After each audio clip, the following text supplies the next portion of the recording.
Next problem solve करते हैं। ये प्रॉब्लम आपकी यूपीएससी सी सेट 2023 में पूछा गया है। अभी जो रिसेंटली 26 मई को यूपीएससी का प्रीलिम्स एग्जाम हुआ था, उसके सी सेट पेपर यानी सेकंड पेपर में ये प्रॉब्लम पूछा गया है। इसमें प्रॉब्लम में दिया क्या है, what is the reminder when this number, ये जो गिवन नंबर है इसमें अगर हम लोग 100 से डिवाइड लगा दें तो रिमाइंडर कैलकुलेट करना है, डिवाइड लगा के रिमाइंडर कैलकुलेट करना है। ये एक बहुत ही सिंपल प्रॉब्लम है जो क्लास 5 का स्टूडेंट भी सॉल्व कर लेगा। इस प्रॉब्लम को सिंपल क्यों है, सिंपल इन नंबर्स की वजह से है, 96, 95 एंड 85।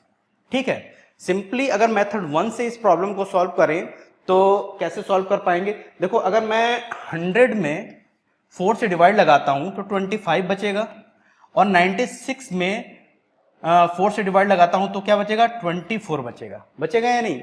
अगेन मैं 95 में अगर 5 से डिवाइड लगाता हूं तो ये 19 बचेगा, और 25 में 5 से डिवाइड लगाता हूं तो यहाँ पे 5 बचेगा। अगेन 85 में अगर मैं 5 से डिवाइड लगाऊंगा तो ये 17 बचेगा, और 5 में अगर 5 से डिवाइड लगाऊंगा तो यहाँ पे 1 बचेगा। ठीक है, यानी अगर न्यूमरेटर में मैं डिनोमिनेटर से डिवाइड लगाता हूं तो पूरी तरीके से डिविजिबल है।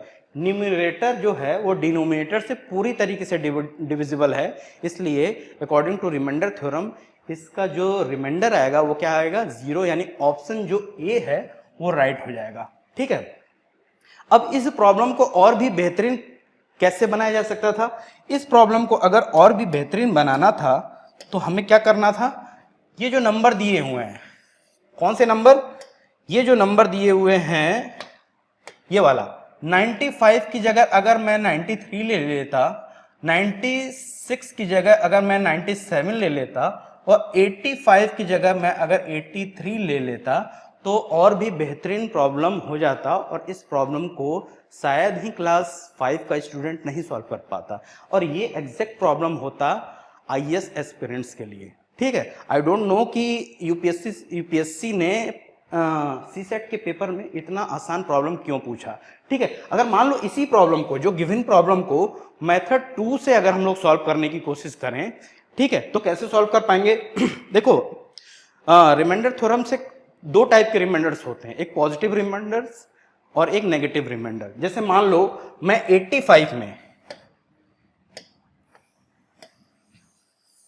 जैसे मान लो मैं क्या करूं, जैसे मान लो मैं 85 में 100 से, इस मेथड 2 में हम लोग क्या कैसे सॉल्व करेंगे, मेथड 2 से हम लोग क्या करेंगे, जो भी ये नंबर्स दिए हुए हैं जैसे 85, 87, 89, 91, 95 एंड 96, इसमें बारी बारी से 100 से डिवाइड लगा करके रिमाइंडर कैलकुलेट कर लेंगे। जैसे मैं सबसे पहले 85 में 100 से डिवाइड लगाऊं तो रिमाइंडर क्या आ जाएगा, जैसे मैं 85 में 100 से डिवाइड लगाऊंगा तो पॉजिटिव रिमाइंडर 85 होगा, और नेगेटिव रिमाइंडर क्या होगा, नेगेटिव रिमाइंडर -15 होगा।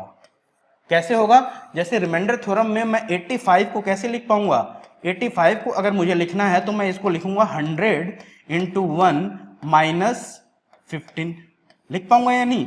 यानी ये जो होगा वो नेगेटिव रिमाइंडर, एक नेगेटिव रिमाइंडर का भी कॉन्सेप्ट होता है, इसको हम लोग कहेंगे नेगेटिव रिमाइंडर। यानी 85 में अगर 100 से डिवाइड लगाऊंगा तो नेगेटिव रिमाइंडर -15 होगा।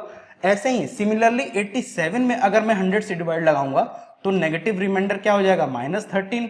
अगर 89 में मैं 100 से डिवाइड लगाऊंगा तो नेगेटिव रिमाइंडर -11। 91 में अगर मैं 100 से डिवाइड लगाऊंगा तो नेगेटिव रिमाइंडर क्या हो जाएगा, -9। एंड 95 में अगर मैं 100 से डिवाइड लगाऊंगा तो नेगेटिव रिमाइंडर -5, और 96 में अगर मैं 100 से डिवाइड लगाऊंगा तो नेगेटिव रिमाइंडर क्या हो जाएगा, -4। हो जाएगा या नहीं, हो जाएगा। ठीक है, अब क्या करूंगा मैं, जो भी रिमाइंडर्स मिले डिवाइड लगाने के बाद इन्हें अगेन क्या करूंगा, मल्टीप्लाई कर दूंगा। जैसे मैंने -15 multiplied by -13 multiplied by -11 multiplied by -9 and multiplied by -4 and multiplied by -4 कर दिया। अब इन दोनों का मल्टीप्लीकेशन क्या आएगा, -15 और -13 का मल्टीप्लीकेशन 195, 11 और 9 का मल्टीप्लीकेशन क्या आएगा, 99, एंड -5 और -4 का मल्टीप्लीकेशन क्या आएगा, 20। ठीक है, जो प्रोसेस मैंने अभी किया इसी प्रोसेस को मैं अगेन रिपीट करूंगा। क्या करूंगा, 195 में 100 से डिवाइड लगा के रिमाइंडर कैलकुलेट करूंगा। अगर 195 में 100 से डिवाइड लगाऊंगा तो नेगेटिव रिमाइंडर क्या मिलेगा, -5। कैसे? जैसे मान लो मैं 195 को मुझे लिखना है, तो 195 को मैं कैसे लिख पाऊंगा? मैं लिखूंगा 100 इंटू 2 माइनस 5, लिख पाऊंगा या नहीं? तो ये जो माइनस 5 है वो क्या होगा? Negative reminder. क्या होगा? Negative reminder. तो यहाँ पे 195 में अगर 100 से डिवाइड लगा लिया हम लोगों ने, तो माइनस 5, 99 में 100 से डिवाइड लगाया तो -1 नेगेटिव रिमाइंडर आ जाएगा, और 20 में 100 से डिवाइड लगाएंगे तो पॉजिटिव रिमाइंडर क्या हो जाएगा? 20 ही होगा, और नेगेटिव रिमाइंडर क्या हो जाएगा? -18।